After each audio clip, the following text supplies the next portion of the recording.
नमस्ते विद्यार्थियों, DG school में आपका स्वागत है।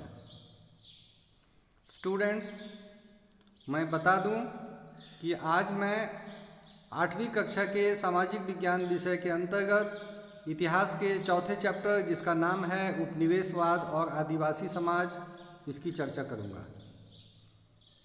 स्टूडेंट्स, इस चौथे चैप्टर के संदर्भ में जो मैंने रणनीति बनाई है वो कुछ इस प्रकार है कि इस चैप्टर पे मैं आपको कुल 4 वीडियो उपलब्ध कराऊंगा। दो जो वीडियो होंगे वो विषय वस्तु आधारित होंगे और बाकी जो 2 वीडियो होंगे वो उसमें कुछ MCQ क्वेश्चन होंगे और कुछ लॉन्ग आंसर टाइप क्वेश्चन भी होंगे।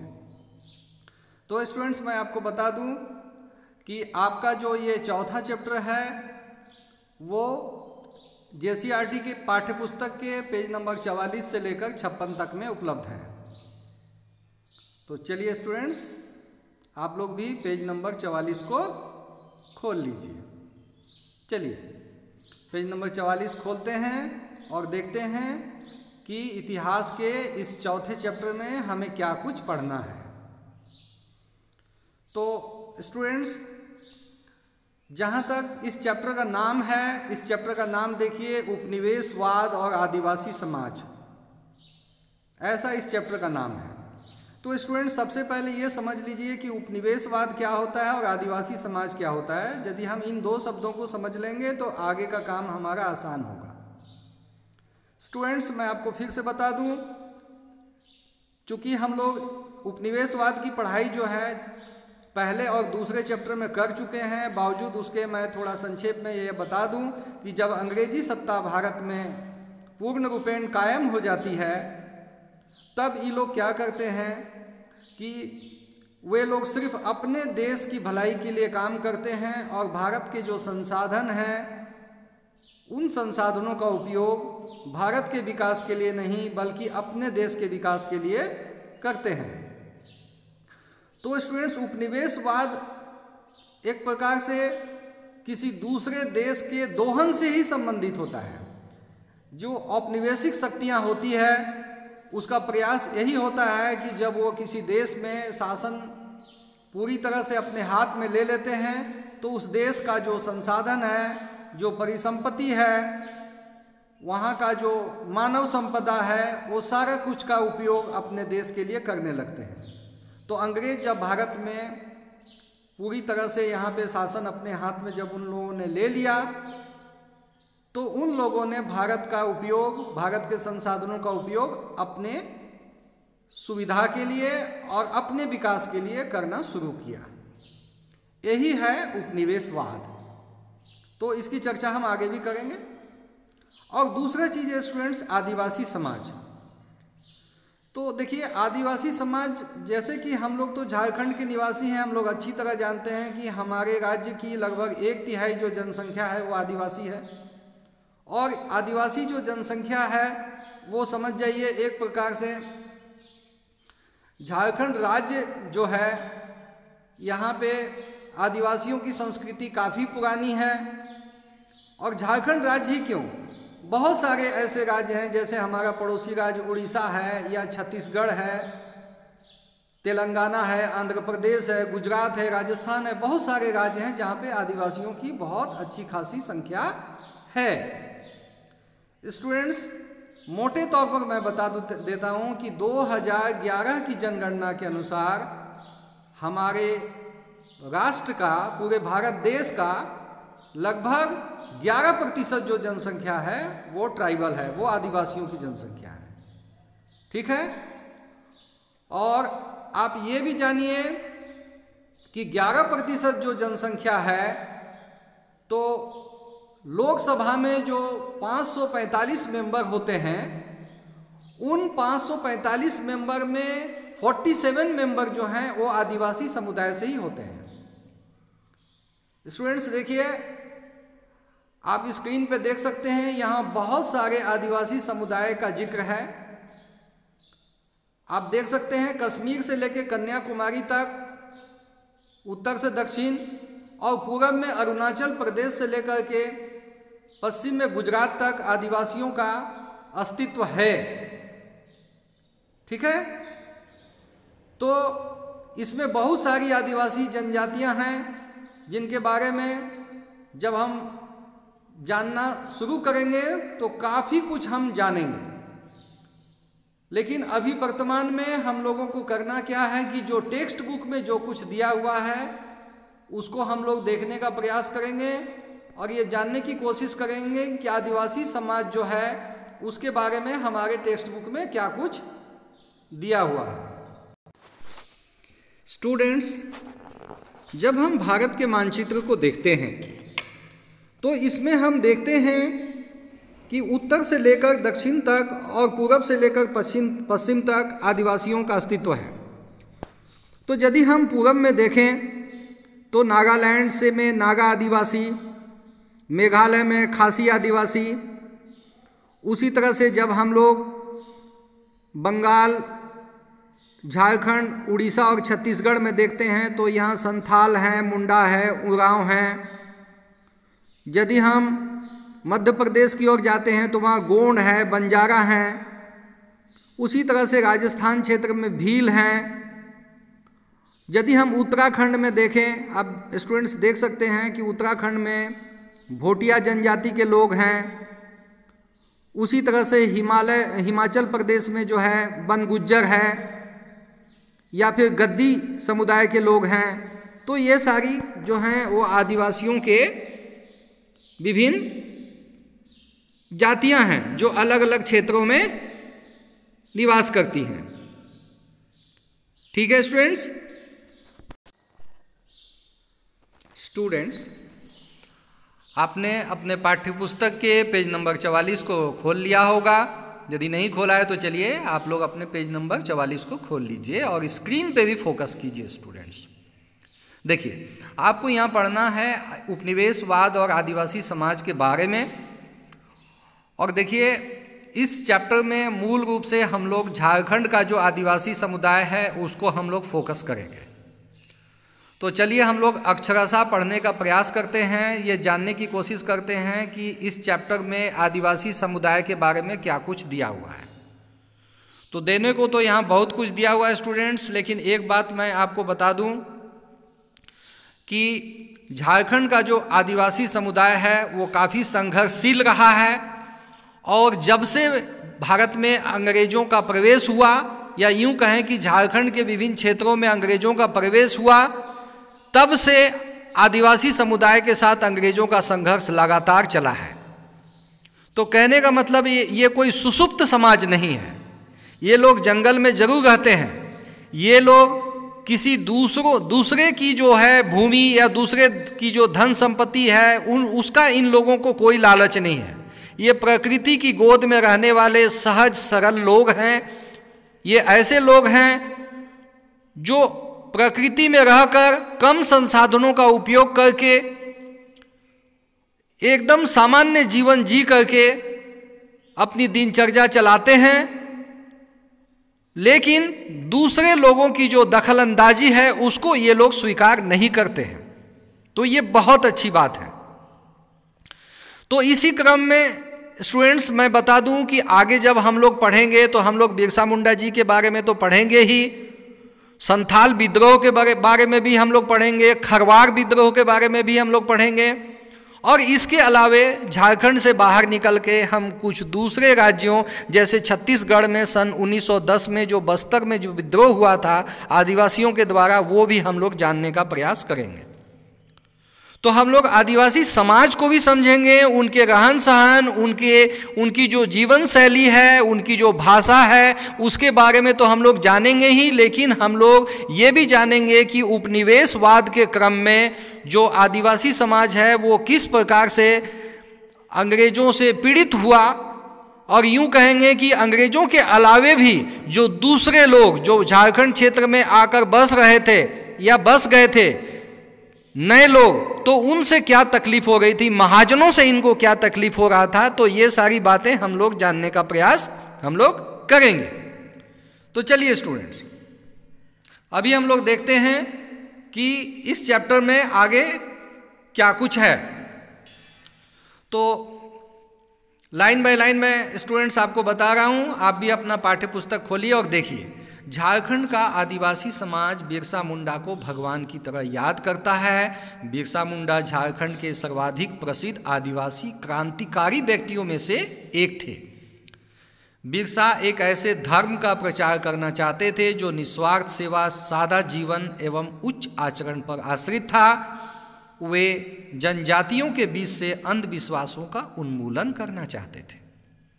स्टूडेंट्स, आप इस बात को समझ रहे होंगे कि ये जब हम झारखंड में रहते हैं तो हम लोग अच्छी तरह जानते हैं कि जब हम बिरसा मुंडा जी का नाम लेते हैं तो कितनी श्रद्धा से लेते हैं। और क्यों श्रद्धा से लेते हैं?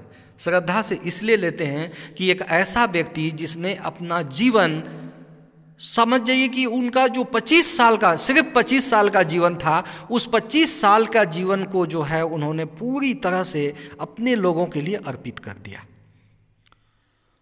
और संघर्ष करते करते ही उनका जीवन भी समाप्त हो गया। तो ऐसे व्यक्ति को हम ईश्वर के सदृश जो है सम्मान देते हैं, उनके प्रति हम श्रद्धा प्रकट करते हैं, क्योंकि उन्होंने जो एक ऐसा निस्वार्थ सेवा अपने क्षेत्र के लोगों के लिए, अपने क्षेत्र के लोगों की भलाई के लिए जो किया, इसके अलावे भी जो सामाजिक अंधविश्वास थे, जो सामाजिक कुरीतियाँ थी, उनके संदर्भ में भी जो उन्होंने जो कुछ अपनी ओर से करने का प्रयास किया, वो याद करने योग्य है। ठीक है स्टूडेंट्स? तो वैसे हम लोग देखिए, इस चित्र में भी आप देख सकते हैं, इसमें बिरसा मुंडा जी की एक तस्वीर है और जिसमें वो अपने लोगों को संबोधित कर रहे हैं। तो ये चीज़ भी आपको, आप पाठ्यपुस्तक की ही तस्वीर है, वहाँ पाठ्यपुस्तक में भी इस तस्वीर को आप देख सकते हैं। तो स्टूडेंट्स, इस चैप्टर में आपको काफ़ी कुछ पढ़ने को मिलेगा, जैसे संथाल विद्रोह के बारे में भी आप पढ़ेंगे इस चैप्टर में। तो चलिए हम लोग अभी फिलहाल बिरसा मुंडा जी पर ही फोकस करते हैं। बिरसा का सर्वोच्च धर्म परोपकार था। बिरसा के धर्म का संबंध उनकी अपनी जनता की मुक्ति से था। सचमुच बात सही है कि उनका जो संबंध था, वो उनका जो धर्म था, वो जिसको धर्म बोलते थे, वो क्या था? वो कोई अलग से कोई आस्था वाली बात नहीं थी कि कोई एक आस्था को छोड़ के दूसरे आस्था को स्वीकार करने वाली बात नहीं थी स्टूडेंट्स।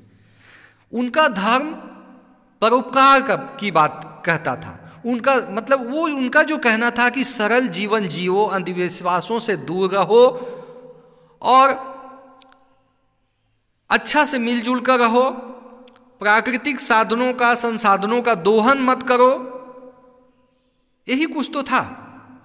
सादा सरल जीवन जीना, प्रकृति की गोद में रहना और कुरीतियों से बचकर रहना, यही तो था उनका धर्म।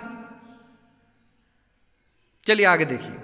सन 1895 ईस्वी में जुलाई का महीना था। बिरसा अपने दोस्तों के साथ जंगल में घूम रहे थे, तभी अचानक गरज के साथ साथ बारिश भी शुरू हो गई। आकाशीय बिजली बिरसा पर गिरी, लेकिन उनकी जीवन रक्षा हो गई। इस घटना के बाद बिरसा ने खुद यह ऐलान किया कि उन्हें ईश्वर ने लोगों की रक्षा के लिए भेजा है। स्टूडेंट्स, ये घटना का जिक्र है, ये चीज़ आप अपनी पाठ्यपुस्तक में पढ़ सकते हैं।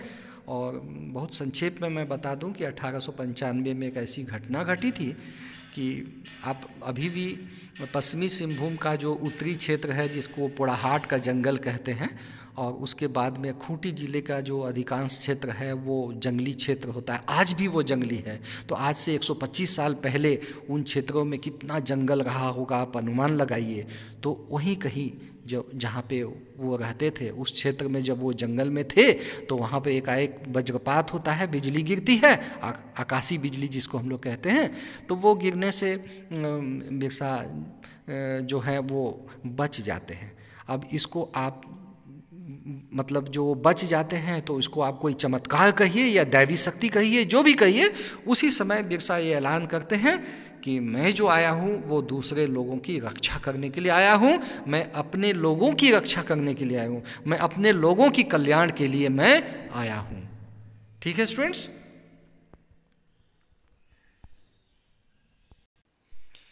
स्टूडेंट्स, अब आप आगे फोकस कीजिए। देखिए, आदिवासी समाज अपने आसपास हो रहे बदलावों और अंग्रेजी शासन के कारण पैदा हो रही समस्याओं से बेचैन थे। बिल्कुल स्वाभाविक बात है बेचैन होना, क्योंकि जो अंग्रेजों के आने के पहले आदिवासियों का जो जीवन था प्रकृति की गोद में एकदम बेरोक टोक वो अपने तरह से जीवन जीते थे और अपना उनका जीवन जीने का एक तरीका था।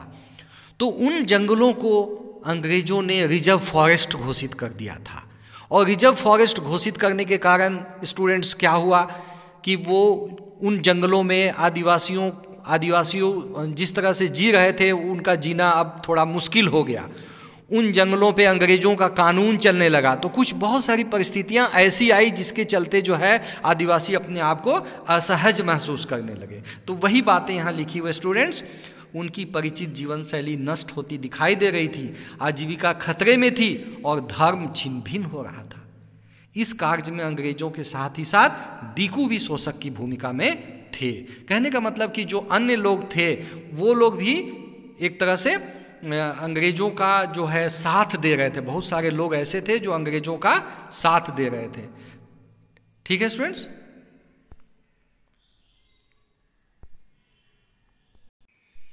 स्टूडेंट्स, ये जो वीडियो है थोड़ा सा आंशिक रूप से लंबा हो रहा है, लेकिन चूंकि ये शुरुआती वीडियो है इसलिए आप इसको थोड़ा ध्यान से देखिएगा।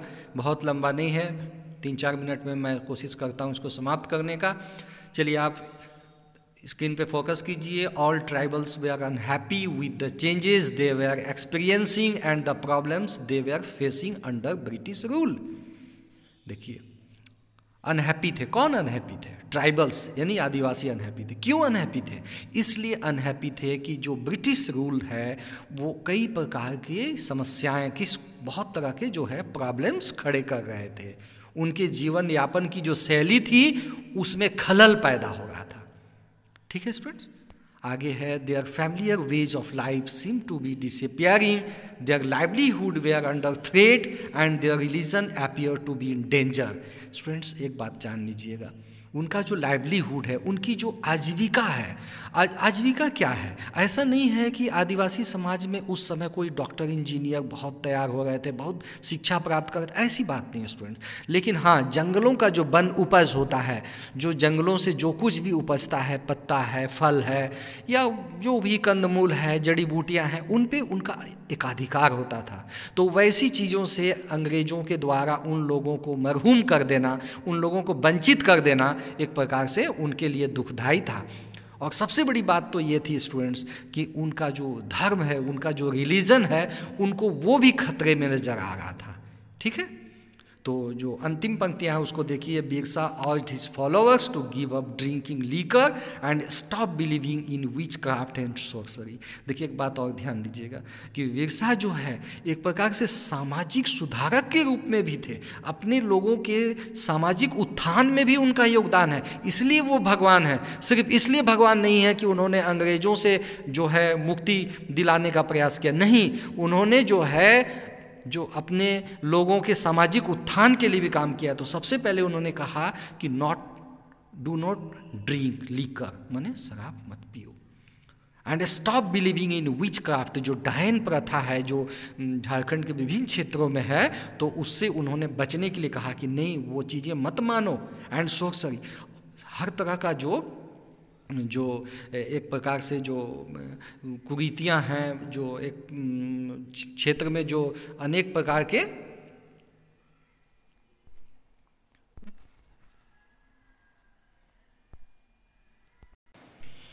टोना इत्यादि की जो प्रथा है उससे भी दूर रहने की बात बिरसा मुंडा ने कही, बिरसा भगवान ने कही। स्टूडेंट्स, कुछ अंग्रेजी शब्दावली है, इसको आप समझ लीजिए। इसके बाद मैं इस वीडियो को समाप्त करता हूँ। इसके आगे एक और वीडियो मैं प्रस्तुत करूँगा। चलिए, जनजाति को अंग्रेजी में ट्राइबल्स बोलते हैं। ठीक है, आदिवासी हिंदी शब्द में जनजाति कहिए या आदिवासी कहिए, एक ही बात है। जनजातीय रीति रिवाज को हम लोग rituals and customs of tribe बोलते हैं। ठीक है, रिचुअल्स कहते हैं। ठीक है, जनजातीय समाज को हम लोग ट्राइबल सोसाइटीज कहेंगे। और दीकुओं की गुलामी, देखिए दीकू शब्द भी आपको समझना होगा कि अंग्रेज जिन बाहरी लोगों से पीड़ित होते थे उनके प्रति उनका जो दृष्टिकोण है वो उपेक्षात्मक हो जाता था और वो नकारात्मक दृष्टिकोण से उनको दीकू कहते थे। हालांकि दीकू शब्द का बहुत अच्छा अर्थ होता है, दीकू को मेहमान कहा जाता है, लेकिन वही मेहमान जब आदिवासियों के साथ छेड़छाड़ करते हैं, उनकी धर्म, उनकी संस्कृति, उनके रहन सहन, उनकी भूमि जो छीनने का प्रयास करते हैं, तो उसको लोग दीकू कहते हैं और तब वो लोग नकारात्मक भाव से कहते हैं। ठीक है, तो दीकुओं की गुलामी ये भी हमको समझना होगा। तो स्लेवरी ऑफ दीकूज, दीकूज मीन्स आउटसाइडर्स। ठीक है, डायन प्रथा और टोना का उन्मूलन, एलिमिनेशन ऑफ विचक्राफ्ट एंड सोर्सरी। ठीक है स्टूडेंट्स, तो इस प्रकार से इस वीडियो को मैं यहीं पे समाप्त करता हूं।